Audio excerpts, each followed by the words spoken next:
예수님께서 승천하시기 전에 제자들에게 분부하신 내용과 또 예수님께서 승천하신 내용이 오늘 6절부터 11절의 말씀입니다. 어제 사도행전 서론을 통해서 사도행전의 저자가 누구인가, 왜 이 사도행전을 썼는가, 또 누가복음과의 관계는 어떠한가, 이런 내용들을 서론적으로 다루었고요. 1절부터 5절의 말씀, 먼저는 이제 누가복음의 내용, 복음서의 내용의 핵심, 예수께서 행하시며 가르치기를 시작하신부터 예수님께서 택하신 사도들을 통하여 성령으로 명하시고 승천하신 날까지의 일, 이것이 누가복음의 기록이고, 이제 40일 동안 이 땅에 계셔서 예수님의 고난 받으신 거, 부활하신 것을 이제 친히 40일 동안 그들에게 나타나시고 보여주셔서 하나님의 나라의 일을 말씀하셨다 그랬습니다. 그리고 4절부터 5절에 너희들은 예루살렘을 떠나지 말고 약속하신 성령을 기다리라는 것이죠. 요한은 너희에게 물로 세례를 베풀었지만 너희는 몇 날 못 되어 성령으로 세례를 받을 것이다 하는 예수님의 말씀, 그것이 1절부터 5절의 내용이라면, 오늘은 이제 예수님께서 승천하시기 전에 여기 9절부터 11절에 승천하시는데요, 승천하시기 전에 6절부터 8절 예수님과 예수님의 제자들의 대화를 통하여 예수님께서 마지막으로 제자들에게 분부하신 내용을 같이 또 참고해 보도록 하겠습니다. 단락은 딱 두 단락이죠. 계속 설명하는 것처럼 6절부터 8절에는 예수님과 제자들의 대화를 통한 분부, 그 다음에 9절부터 11절에는 예수님의 승천과 천사들의 증언, 예수님의 재림에 대한 증언까지 이렇게 두 개로 구성되어 있습니다. 예수님께서 제자들과 마지막으로 대화하는 내용을 보면 제자들은 여전히 그들의 관심과 초점이 잘못되어 있습니다. 그들이 질문하기를 주께서 이스라엘 나라를 회복하심이 이때니까, 이렇게 질문하죠. 먼저 이 질문의 문제는 하나님의 나라가 어디로 한정이 되어 있냐면 이스라엘로 한정이 되어 있습니다. 이스라엘 나라의 회복. 우리 주님께서는 이 땅에 오셔서 그 십자가 대속 지기 전까지 이제 복음 전파의 사역을 감당하시는데요. 회개하라, 천국이 가까웠느니라 그러시죠. 그 천국, 하나님의 나라가 단순하게 유대인들이 400년 동안, 말라기 선지자 이후에 400년 동안 대망했던 그 정치적인 메시아가 와서 이스라엘을, 유대 민족을 해방할 것이다, 저 여러 식민 대국의 압제로부터 해방할 것이라는 그러한 기대만 그들이 갖고 있었는데, 제자들이 여전히 그렇게 지금 하나님의 나라를 이스라엘 나라의 회복으로 한정하고 있죠. 예수님께서는 분명히 3절에 보면 40일 동안 그들에게 보이시며 하나님의 나라의 일을 말씀하셨다 그랬죠. 그런데 그들은 여전히 그 하나님의 나라를 이스라엘 나라로, 물론 이것이 영적인 이스라엘의 개념으로 생각을 한다면 오해될 부분은 아니지만 아직도 그러한 부분에 한정이 있다는 것을 생각해 봅니다. 예수님의 십자가 부활 사건으로 인해서 하나님의 나라는 획기적으로 도래했습니다. 이는 인종적이고 국가적인 차원을 넘는 겁니다. 그것은 우리가 잘 아는 대로 8절에 주님께서 말씀하신 예루살렘과 온 유대와 사마리아와 땅끝까지 이르러 내 증인이 되리라. 분명히 그 인종적으로, 국가적으로 한정된 것이 아니라 이제 전 세계적으로, 전 우주적으로 하나님의 나라의 복음이 선포될 것을 말씀하고 계신데, 그들은 여전히 이스라엘 나라의 회복, 이것을 지금 예수님께 묻고 있습니다. 이거는 예수님이 자신의 사역을, 십자가 대속 사역 전하기 전부터 이 말씀을 할 때 제자들이 오해했잖아요. 내가 십자가에 못 박혀 죽을 것이고 부활할 것이다. 이것은 더 큰 하나님의 사역인데, 제자들은 예수님 십자가에 못 박히면 안 됩니다. 예수님의 제자들 중에 베드로가 특별히 항변하고 그 일이 일어나서는 안 된다고 하잖아요. 예수님 무려 3차례나 이 일을 말씀하시는데 그 일을 반대할 뿐만 아니라 심지어 예수님이 잡혀가신다고 말할 그때에는 제자들의 마음에 근심이 들어왔습니다. 요한복음 14장에 보면 예수님께서 너희는 마음에 근심하지 말라 그랬잖아요. 왜 근심했습니까? 예수님의 그 십자가 대속의 사역을 말할 때 예수님이 잡혀간다고 말하니까 두려운 거죠. 자신들은 예수님이 저 예루살렘에 올라가서 하나님의 나라, 그러니까 이스라엘 왕국, 메시아의 그 정치적인 메시아의 통치를 세우기를 원했고, 자신들은 예수님의 우편에 좌편에, 그렇죠? 그런 위치에 서기를 원했지만 예수님이 그런 말씀 아니고 다른 말씀을 하시니까 이 하나님의 나라 개념을 언제 오해하는 거죠. 그 예수님이 부활하신 다음에는 조금 깨달을 것 같잖아요. 그런데 깨닫지 못하고 여전히 이스라엘 나라의 회복, 한정된 이스라엘 나라의 회복을 지금 예수님께 질문합니다. 그럴 때 예수님께서 답변하시기를 때와 시기는 아버지께서 자기의 권한에 두셨으니 너희가 알 바가 아니라고 말합니다. 여기 때와 시기, 뭐 크로노스, 카이로스, 뭐 시간적인 때와 어떤 시기적인 어떤 기간, 뭐 이런 것들을 말하는데 거기에 초점을 두지 말라는 것입니다. 그것이 중요한 것이 아니라 그들이 중요한 것은 하나님의 나라, 그리고 하나님 나라의 복음을 이제 증언하는 증인자의 삶을 살아갈 것을 지금 가르쳐 주는 것입니다. 그리고 이것은 마치 예수님께서 그 마태복음 24장 종말장에 설명하는 바와 같이 그들의 예루살렘의 멸망에 대한 증언을 예수님께서 하실 때 예수님의 제자들이 또 묻잖아요. 이런 일이 언제 일어나겠습니까? 이 종말에 관한 그런 질문인데 예수님께서도 그때도 비슷하게 질문하십니다. 그때는 누구만 아신다 그랬습니까? 아버지 하나님만 아신다. 너희들이 알 바가 아니다. 너희들은 너희 일을 잘해라. 이렇게 권면하셨죠. 그렇다면 이제 하나님 나라에 대한 바른 이해는 시간적으로 또는 공간적으로 그 의미가 명확해야 한다는 걸 우리에게 보여줍니다. 이 하나님 나라에 대한 바른 이해는 예수님의 대속, 십자가 대속과 부활 사건에 대한 바른 이해입니다. 예수님께서 십자가에 못 박혀 죽으셨다가 3일 만에 부활하셨습니다. 그리고 하나님 나라를 이제는 유대로 한정시킨 것이 아니라 아까 8절 반복해서 말한다면 예루살렘, 온 유대, 사마리아 땅끝까지 지역적으로 하나님의 나라는 확장되고 있습니다. 하나님의 나라는 이미 이루어진 것과 또 이제 앞으로 이루어질 것, 이것이 이제 신학적으로 정립이 보통 돼야 되는데요. 예수님의 그 대속을 통해 이루어진 그것이 이제 점점 확장되는 개념으로 사용됩니다. 물론 전국적으로 결론적으로는 우리가 가서 영원히 살 천년왕국과 하나님의 나라, 그것이 완벽한 하나님의 나라지만 하나님의 나라를 거기에만 딱 한정하여 말하지 않고 예수님께서 이제 승천하신 후에 복음이 이제 전 세계로 전파되어지는데요. 전 세계에 전파되어지는 그곳에 하나님의 통치권, 하나님의 지배권이 확대되는 그것까지 이제 하나님의 나라로 이제 말하는 것입니다. 공간적인 것은 분명히 확장되었죠. 시간적인 것도 마찬가지예요.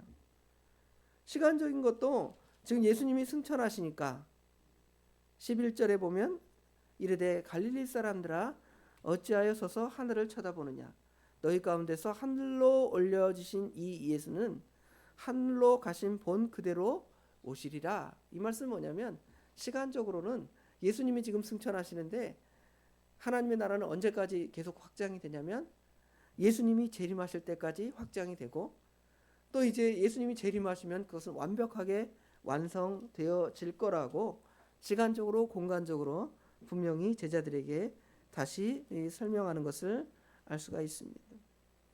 하나님의 나라는 그리스도의 복음이 선포되어지고 그래서 그리스도의 복음을 믿는 사람들에 의해서 점점 하나님의 나라의 그 통치권이 확장이 되는 겁니다.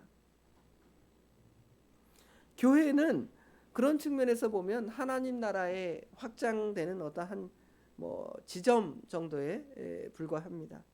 물론 교회 자체가 하나님의 나라를 이루면 얼마나 좋겠습니까? 부족하죠? 많이 부족합니다. 왜냐하면 연약한 우리 인간, 육체의 부패성을 가진 인간들이 그 안에 모여서 서로 갈등하고 분쟁하고 다툴 수도 있기 때문에 그렇습니다. 그러나 이상적인 교회는 그런 것들을 이제 교회 안에서 지향하고 이제 하나님의 지배와 통치를 받고 말씀을 따라서 이제 교회를 저 영원한 하나님의 나라와 비슷하게 이제 우리 믿음의 사람들이 만들어 가는 것을 알 수가 있습니다. 신약의 교회는 하나님의 나라의 모형이 되어야 하는 것이 어찌 보면 당연할지라도 부족합니다. 그러나 그 온전한 하나님의 나라를 만들 수는 없지만 그 나라를 만들어가는 일에, 확장하는 일에 우리가 힘을 써 나가는 것입니다. 그래서 우리는 이 세상이나 지상교회로서 만족하는 것이 아니라, 물론 만족할 만한 교회를 만들어 가는 거죠. 그것으로 만족하는 것이 아니라 이제 주님의 재림과 하나님께서 우리에게 주실 영원한 그 하나님의 나라를 또 대망하며 살아가는 거예요. 여기서 또 거기서 우리가 그 일을 계속해 나가는 것입니다. 이것만큼 우리 성도에게 중요한 일이 없다 하고 우리에게 가르쳐 주는 것이죠. 그러나 이제 중요한 한 부분이 있습니다. 중요한 한 부분이 빠져 있는데요. 여기 8절에 보면 오직 성령이 너희에게 임하시면 이라는 표현입니다. 주님이 재림하시면 앞으로 열흘, 지금 주님께서 40일 동안 이 땅에 계셨으니까 앞으로 열흘 너희들이 하나님께 열심히 기다리면 기도하면 하나님께서 그들에게 이제 성령을 그들에게 부어 주실 것인데 그 성령을 통하여 이제 하나님의 나라가 확장되어지고 세워져 나갈 것이라고 말하는 것입니다. 그걸 보면 하나님의 나라는 우리 사람들이 협력해 세워 나가지만 사실은 누가 하시는 일이냐면 아버지 하나님께서, 성령 하나님께서, 우리 예수님께서 친히 해 나가시는 일이라는 것을 우리에게 가르쳐 주는 것이죠. 어찌 보면 인간의 능력으로만 그런 것들을 세워 나간다면 바벨탑처럼 될 수도 있습니다. 바벨탑은 결국은 하나님이 폐하시잖아요. 그러나 그 일이 하나님의 일이라면 사단이 그것을 폐할 수가 없게 되는 것입니다. 사람의 지혜는 사단의 그 지혜를 이길 수 없지만 성령이 주신 능력은 그 사단의 지혜를 이기고 승리할 수 있습니다. 주님의 도우심이 없으면 실패와 나락의 길로 가지만 주님의 도우심으로 우리가 그 일을 감당해 나가는 것이죠. 오직 성령이 너희에게 임하시면 너희가 이 일을 할 수 있다는 것입니다. 이 일은 뭐냐면 예수님의 증인된 삶을 살아가는 것. 하나님 나라의 확장은 예수님의 증인된 그 삶을 통하여 하나님의 나라가 확장이 됩니다. 복음 전파가 되지 않고 하나님의 나라는 결코 확장이 될 수 없고, 만약에 그런 식으로 세상의 어떤 사상이나 뭐 어떤 철학이나 어떤 이야기들이 확장되는 것은 결국은 시간이 지나면 폐해지고 새로운 것들이 대체할 것입니다. 그러나 그리스도의 복음, 예수님의 십자가의 복음은 어떠한 것으로 대치되지 아니하고 그것으로 우리 주님의 재림의 때까지 영역, 그렇죠? 지역적으로도 이렇게 계속적으로 확장이 되고 공간적으로 그렇죠.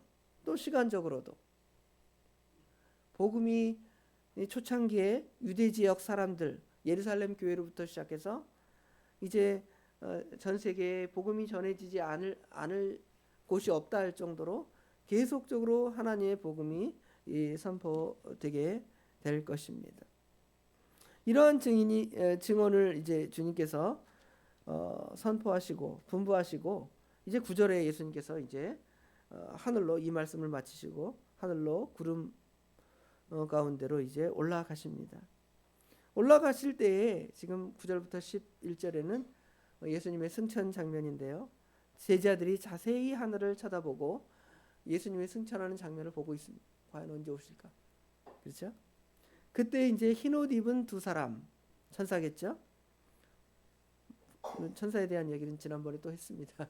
마가복음 얘기할 때 천사는 여자이거나 무슨 하얀 옷을 입은 날개 같은 그런 이미지로 상상하는데 그것이 아니라 그들 가운데 선 두 사람, 그죠? 두 사람이 천사가 그들에게 증언을 합니다. 이르되 갈릴리 사람들아 어찌하여 서서 하늘을 쳐다보느냐? 너희 가운데 하늘로 올려지신 이 예수는 하늘로 가신 본 그대로 오시리라. 예수님의 재림을 이제 말씀을 통하여 천사들의 증언을 통하여 약속하시고 우리에게 가르쳐 주십니다. 이 증언 앞에서 우리는 이제 과연 무슨 일을 할 것인가? 그것은 이제 8절의 말씀밖에 없죠.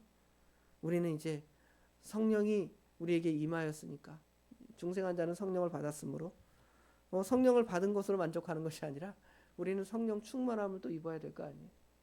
말씀을 통하여 또 기도를 통하여 또 하나님의 말씀을 순종함으로 나아감으로 성령이 우리에게 이제 능력을 우리에게 주시면 우리는 그 권능을 받는 겁니다. 어떤 권능을 받느냐면 증인된 삶을 감당하는데 그런 능력이 우리에게 주어지는 것이죠. 뭐 그것이 은사의 형태로 주어질 수 있고요. 뭐 다양한 방식으로 우리에게 능력이 우리에게 주어질 터인데 그 능력이 우리에게 주어지면 우리는 그 증인된 삶을 잘 감당하면 됩니다. 사도행전 1장부터 8장에 등장하는 베드로의 그 사역을 보면 대단하잖아요. 어떻게 그 일이 가능했을까? 전에는 예수님을 호언장담하면서 잘 지킬 것 같이 말하다가 도망하고 예수님을 3번 부인한 그런 자였지만 성령이 베드로에게 임하고 또 하나님의 능력이 그에게 임하니까 이제는 목숨도 아까워하지 않아요. 목숨도 아까워하지 아니하고 하나님의 나라를 아주 선포하는데 강력하게 선포하는 거예요. 대적하는 자를 책망하고 예수 그리스도의 복음을 아주 강력하게 선포하는 것입니다. 저희도 이런 능력으로 오늘 하루도 그리스도의 증인될 삶을 잘 감당하는 저와 우리 도봉의 모든 성도들이 되시길 주님의 이름으로 축원합니다.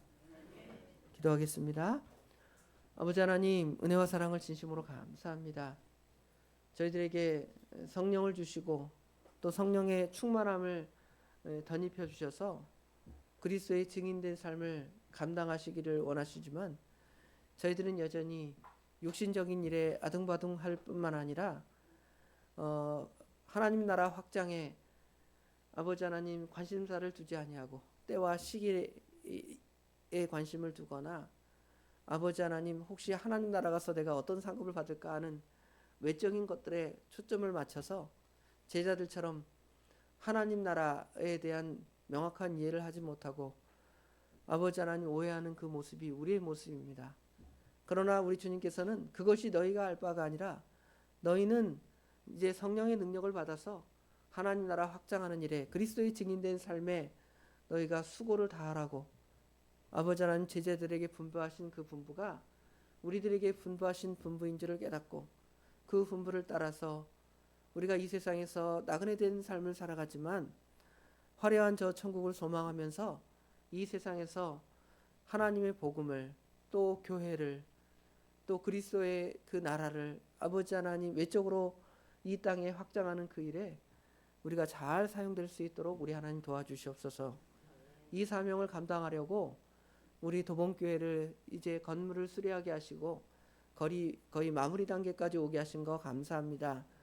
아버지 하나님 그냥 외적으로 우리 교회 이쁘게 만들었다 광고하고 홍보하는 그것으로 만족하는 것이 아니라 이제 정말 죽어가는 영혼들을 이 자리로 채우는 그 일에 우리가 힘을 쓰고 애쓸 수 있도록 하나님 나라 확장에 애를 쓸 수 있도록 저희들에게 능력과 모든 것들을 더하여 주시옵소서. 그리하려면 성령의 아버지 하나님 능력이 필요하겠사오니 우리 하나님 저희들에게 그 힘을 덧입혀 주셔서 잘 감당하도록 우리 하나님 친히 역사해 주시옵소서. 오늘 하루 또 주님께 온전히 맡깁니다. 오늘 하루 일정을 우리 주님께서 선히 복되게 인도하여 주실 줄 믿사오며 예수님의 이름으로 간절히 기도드리옵나이다. 아멘.